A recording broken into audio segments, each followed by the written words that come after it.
Welcome to the Lions Share, where we talk family, faith, football, finance, and fun. I'm your host, Mitch Lyons. This episode brought to you, as always, by Mitch Lyons Wealth, your best game plan to protect, grow, and win retirement.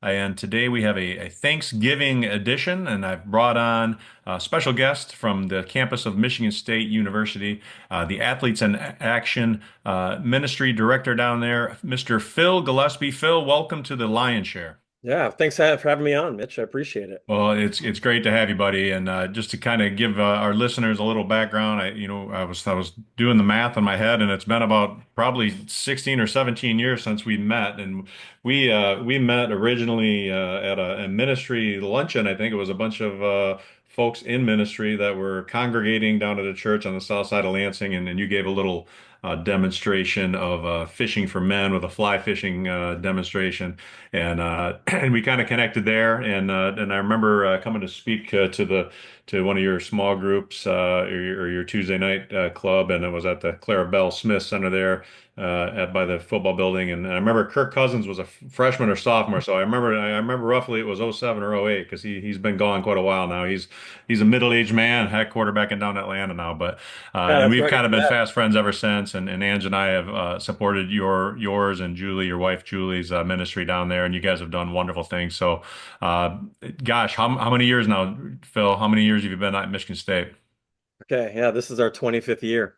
That's what I thought, but I don't want to date you. I knew it was a big number. So how crazy does that seem to think you've been on campus for 25 years ministering to kids?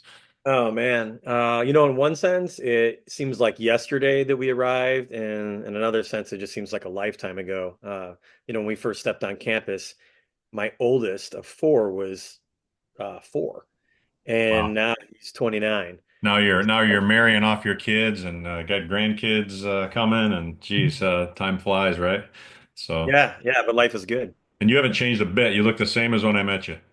I bet. I bet I look exactly the same. Me too, man. Other than all It's that just a little salt on more the side of salt, my a little head. more salt, and yeah, less pepper, but you still have quite a bit of pepper. I don't know. I get my hair cut. I grow it too long, and that's when I know I got to go get a haircut because too much gray starts showing up. So, but hey, that's neither here nor there. So, I love what you do, Phil, primarily because, when I was that age, when I was in college at Michigan State, I wasn't a believer. I didn't come to Christ till my rookie year in the NFL. And honestly, I remember being introduced to a ministry, Fellowship of Christian Athletes, had a little huddle group on my floor my freshman year, and I kind of got in a room and had the door closed behind me, and I got trapped, so to speak. Not that they trapped me, but I just kind of got stuck there, and I was uncomfortable with it. I wasn't ready at that moment. To start investigating the claims of Christ, and I kind of made it my point not to be on my floor at 7 o'clock on a Tuesday or whatever time it was, right, for the rest of that semester. And Right? and not until really later in my college career did I really start, had a couple relatives die my senior year, so much uncertainty, am I going to go to the NFL? Am I not? Kind of my whole world as I knew it was kind of turned upside down.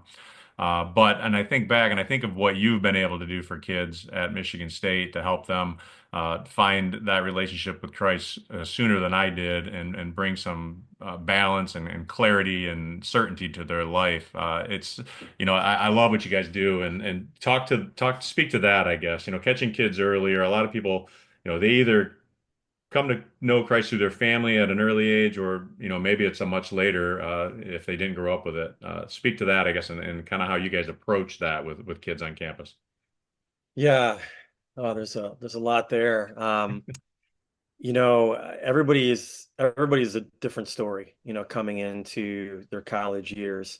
For me, I came into college life as a believer, but if I'd be honest with you, I'd say Jesus was number one, but he was probably third or fourth behind fun, girlfriend, my major.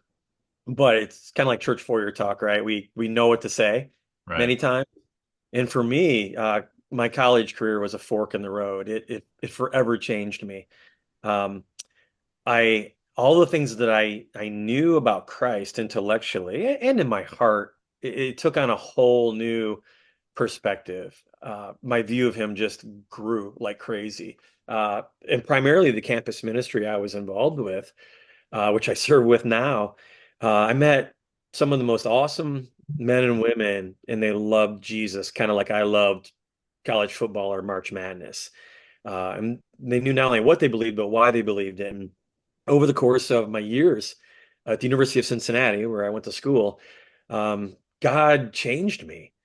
He woke me up, and I realized that the college age is one of the most crucial ages of life. It's like the fork in the road.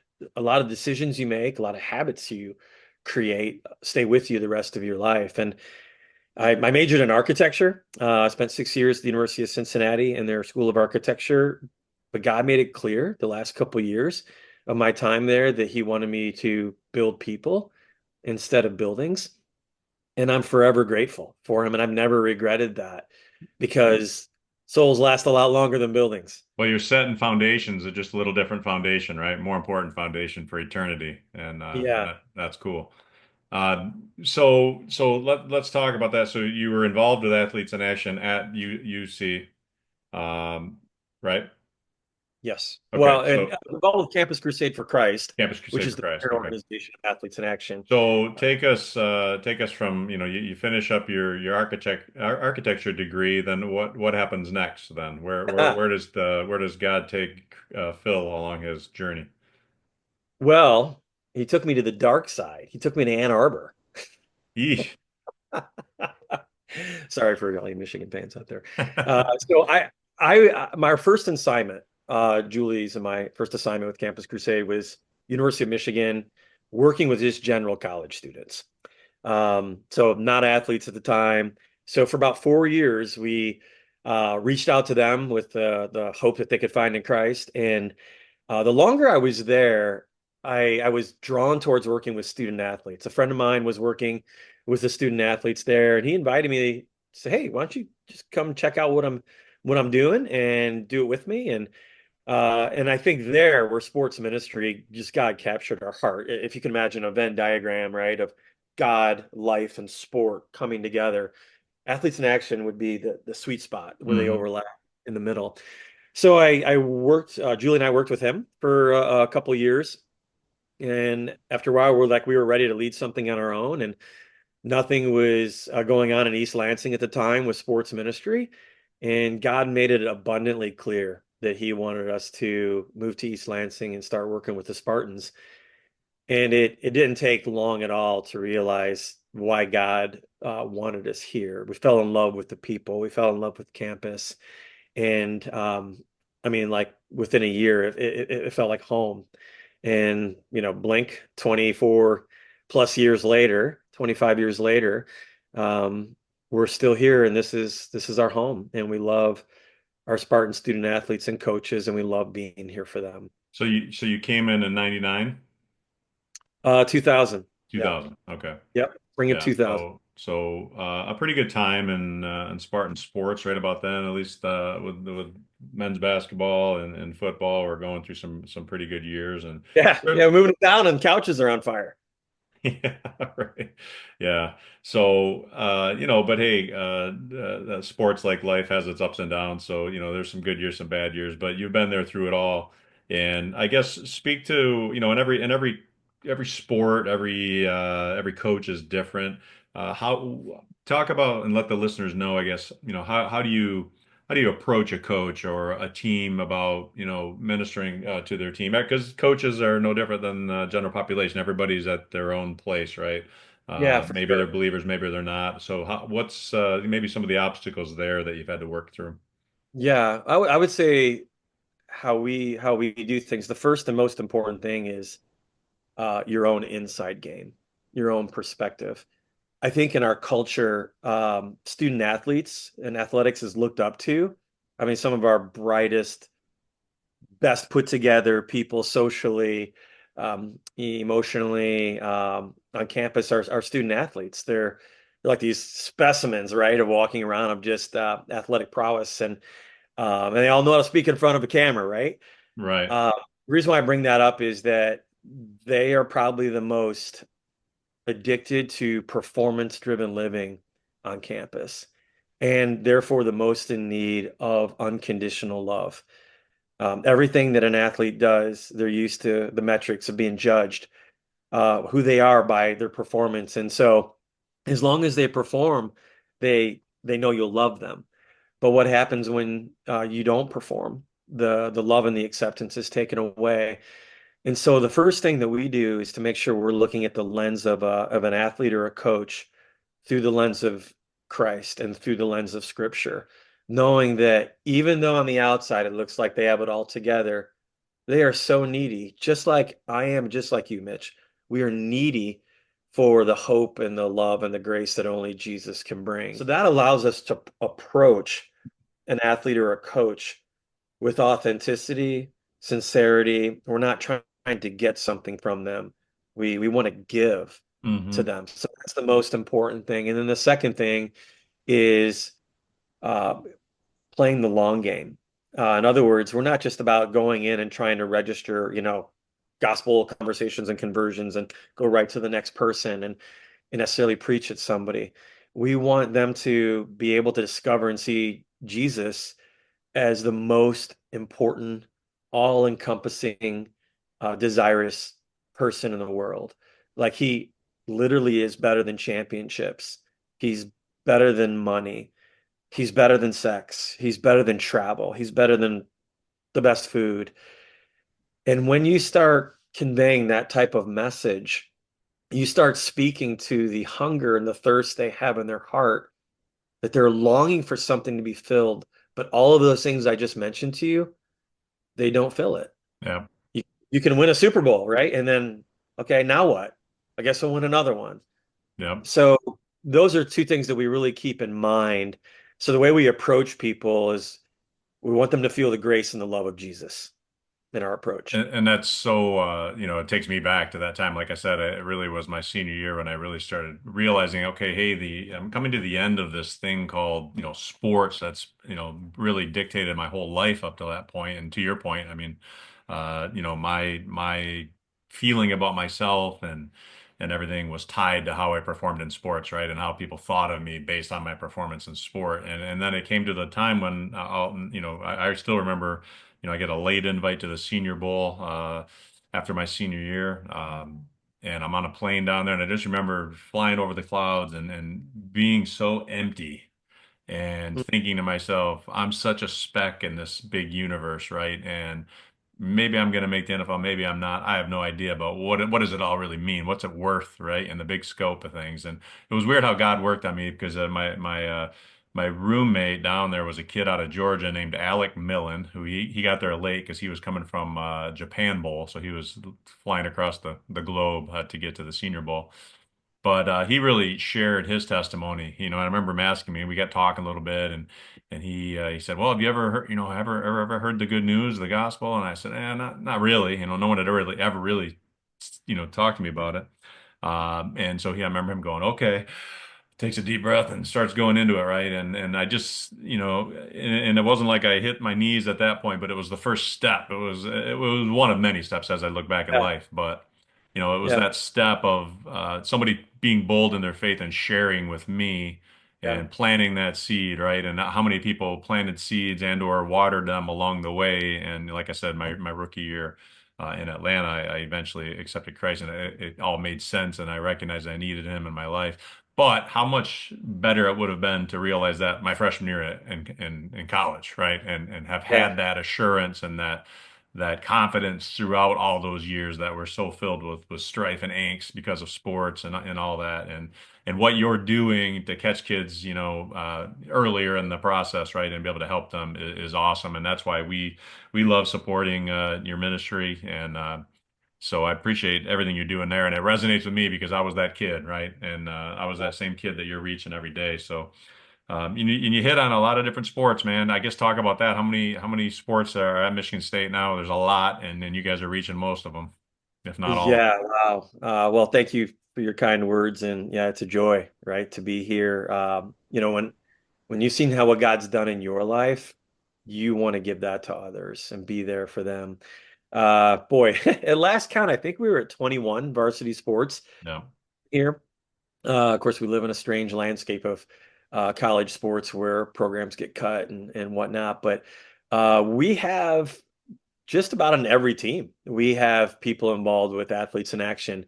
I mean, certainly some teams will have a larger group involved, maybe than others. Um, but yeah, we have participation from everybody on Tuesday nights in the football building. We have our weekly fellowship meeting. We call that Spartan Chapel. And, we usually have 100 to 120 student athletes out for that, where they can spend an hour of their time fellowship with each other, hear a talk about from the Bible that's relevant to their life as a student athlete, and yeah, and how they can, I guess, swim against the current that's on campus and be a fish that follows Jesus. And a strong current at that. It's a very strong current. In fact, if you want to end up in a bad place, all you have to do is nothing. You just have to get your inner tube out and float down the lazy river. And what you thought was a little stream where you could just easily get out of, all of a sudden now is a huge gaping delta, like the Mississippi Torrent River. of water. Yeah. Exactly. So, yeah, that's what we do on Tuesday nights. And of course, we have team Bible studies and chapels that we do, pregame chapels, and individual meets where there's mentor discipleship relationships, and there's fun missions and outreaches that we do overseas, which are Yeah, which talk are about that a little bit because I know you've gone to South Africa a number of years now, and you've yeah. brought to Colorado. I know you've impacted lives big time by getting them out of campus, out of their comfort zone, so to speak, and been able to reach kids that way. Yeah, it's amazing how that works, right? You can tell somebody right in East Lansing, you're like, look at me, right? I'm gonna tell you. It's like, okay. But then you take them somewhere and you go over the same material, but give them different experiences and give them a band of brothers and sisters or whatever to do this trip with, right? And it's a game changer. So really for about as long as we've known each other, Mitch, we've been going to South Africa. We chose that as a partnership country for a host of many reasons. But we love getting people out of their comfort zone and into a different world where there's some amazing, beautiful people, but they're not in America anymore. And so for spring break, for instance, we'll usually take football and soccer or volleyball players overseas, there, and it is a life changer. For instance, Nate Carter, who's one of the captains on our team, he and his now wife went with us on the trip 2 years ago, and it was life changing for them, and that's not an overstatement. That's awesome. And so, and then talk a little bit about your trip to Colorado you take too. Yeah, that's a really unique trip. I think there's a lot of opportunities out there for student athletes to influence, younger kids and, work a camp or, do visitations in hard to reach areas or less fortunate areas. This is a camp that we do. We call it the Ultimate Training Camp. And what it is we teach them principles from the Bible that help them understand, how do I glorify God better in my sport? So it's to them. It's a ministry to them that God does a work inside their life where they're able to multiply that out and live that back on their team and reach other teammates or influence other people for the Lord and for the greater good. So they'll be out there with 200 other athletes from other countries, or excuse me, other campuses.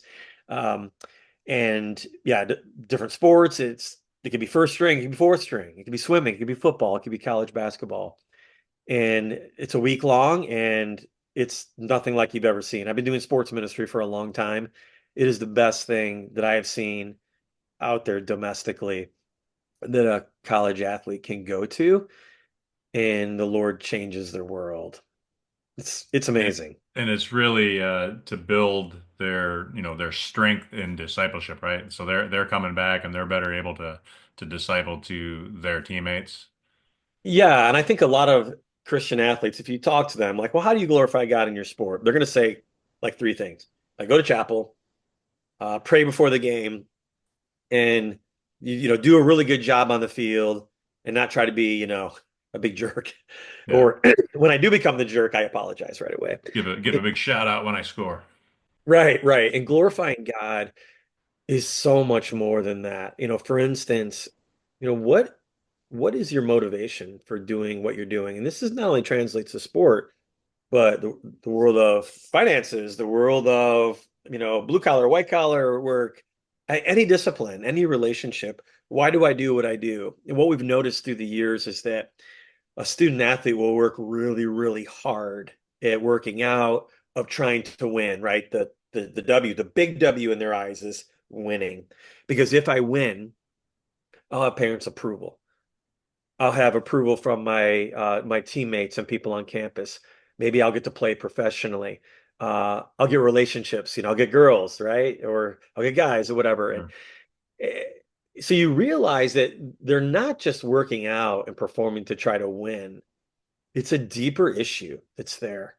And so all of a sudden, sport now doesn't become something that they can enjoy for what it really is.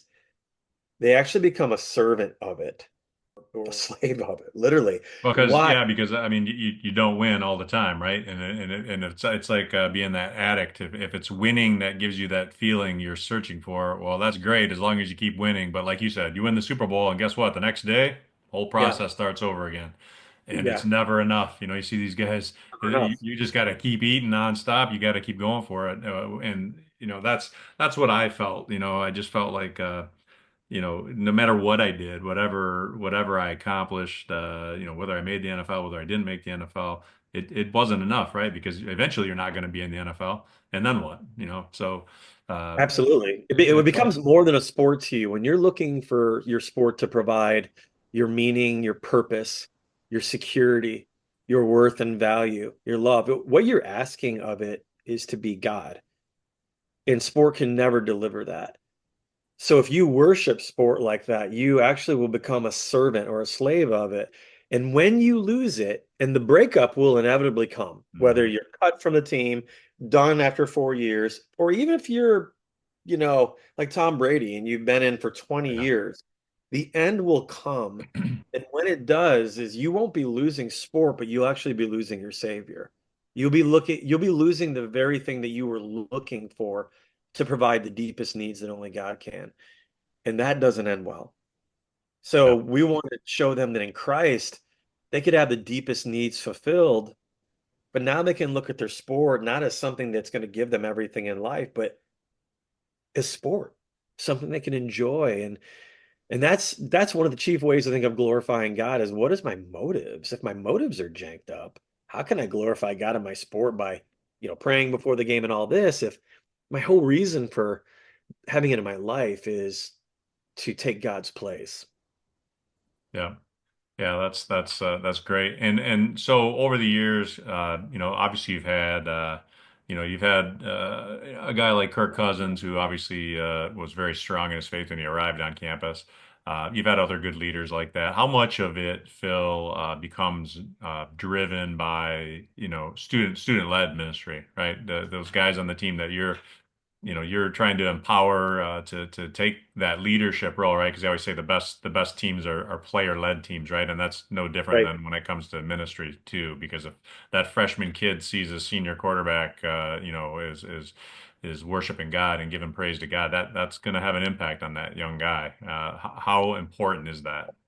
Yeah, oh my gosh, that's hugely important. Like, I mean, come on, Mitch, if you do the math, right? You get out your calculator. Okay, how many student athletes? Okay, Phil's got to reach them all, or Phil and Julie have to reach them all, or whatever. And by the way, you have four Possible. kids and It's a like a life to lot of live, people right? in church, their mentality is like, pastor's going to do it all. Well, that never was supposed to be the case. Right. We're to reach people and equip them so that they can reach and love on their teammates. And when they graduate, and they actually can be a light for Jesus no matter where they're at, and they know how to introduce someone to Christ and build them up in their faith. So yeah, it was never supposed to be us. And honestly, like you said, the player-led teams are the best teams. Like, even with our ice hockey team, we're just seeing it's so fun to see what God is doing. Or literally half the team is in Bible study, and that is a big Well, and the shout. coach was a former player that was in Yeah, ministry, right? yeah. I Yeah, mean, Adam was shooting pool at my house when he was, playing here. right. That's cool. So, Full circle which is moment. nice to have been here so long. You build trust with people. That's one of the perks of being in a place a long time. But But yeah, I mean, that hockey team, there's guys who have come to know the Lord on it who have influenced their teammates. And that young guy sees, an upperclassman or a captain or whatever involved. Yeah, he wants to get involved. So, um, yeah, you're helping. eh, You're not giving somebody a fish, you're teaching them to fish, if I can use that analogy. Yeah. Uh, you're because I'm not going to be there for them every step of their life. They're only with me a few years, right? And in NIL culture, it's not a guaranteed 4 or 5 years anymore. Right. So yeah, but God's bigger than the changing landscape of college sports. Right. And at the end of the day, you just have to pour into them, and they that seed will sprout at God's time, right? So Yeah, whether you have them for a year or two or five or six, yeah, it's gonna your job is just to pour into them and let yeah. God do the rest, right? Yeah, and really you have to trust God that Lord, I'm doing this first of all for you, and then love for you, and then love for them. And you have to be okay with not seeing the fruit of that. If you're a college coach, you're pouring in, but you want to see the fruit now. But Yeah. it's the old analogy. If you take an apple and slice it, you can always count the seeds in an apple, but you can never count how many apples are in one seed. Yeah. That's a great analogy. Yeah, because it's a results driven society we live in, right? And Yeah, and ministry is the ultimate man, you gotta take a back seat and not be so well, it's kind of the same as what you're saving people from, right? I mean, the whole thing of chasing the wins, the wins, the wins. And in ministry, our carnal side we want to see that win, right? We want to bring somebody to Christ. We want to put that X on the wall and have another salvation credited to our ministry, but that's not what God's asking for. He's asking for us to lay the groundwork and let Him, make the fields fertile and let Him do His work in His time, and that may be under your tutelage on the campus of Michigan State. It may be, that kid's first year on the job, maybe a year out, right? yeah, And it's yeah, it just makes us take a step back and keep that perspective, right? So, yeah, well, 100%. Phil, I mean, with you and Julie, you've been there 25 years. You guys have raised four kids. They're off on their own now, and in fact, you've got one across the globe, a daughter that's in the ministry over in the Middle East. Obviously, you've impacted a ton of lives. Ange and I are grateful for your guys' ministry work on campus and abroad, and how can people, if people have an interest in being involved and supporting your ministry, which like any ministry, I mean, you're dependent on folks to help support it. How can people get involved if they would like to support your ministry on the campus of Michigan State? Yeah, no, that's fantastic. Thanks for asking. You know, I've told people for years, as an analogy of how it takes a team of people. If you can imagine campus, a Michigan State, for instance, is like as a canyon, and there are people down there that need to be rescued. They can't get out on their own. We're willing to go down into the canyon, but we need somebody to hold the rope for us. If nobody's holding the rope, we can't be here because it's our full-time job. And the two main ways people hold the rope is one, through prayer. That we really believe that God works when his people by faith believe him that he'll work. So we need people praying for us. But also financially, the support. We have to raise 100% of our funds, um, so that we can be here, working on campus 60 plus hours a week or having them in our home. And the way they can do that, we have a website where they can give. Um, that is probably the easiest. It's a way that they could directly support Julie and myself for us so that we can be here full time. That website is give.crew, that's CRU.org /0424141. Yeah, So let me just give that again for folks. If you're listening, if you're on YouTube and you're watching this, we'll put it on the screen for you. But it's give.cru.org, give.cru.org, and then forward slash, you said? Forward slash 042 41 41 042 41 41, and any gift you might give will go to directly to Jill or Phil, not Jill, Phil and Julie. You guys are like Benifer, right.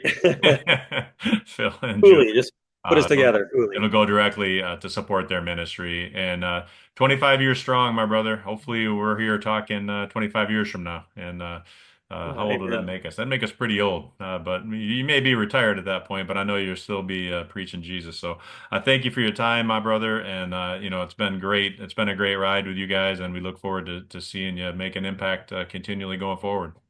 Yeah. Thanks, Mitch, for having me. I really appreciate it. Yeah. Happy Thanksgiving to you and your family. And God bless, brother. Yeah. Likewise. All right.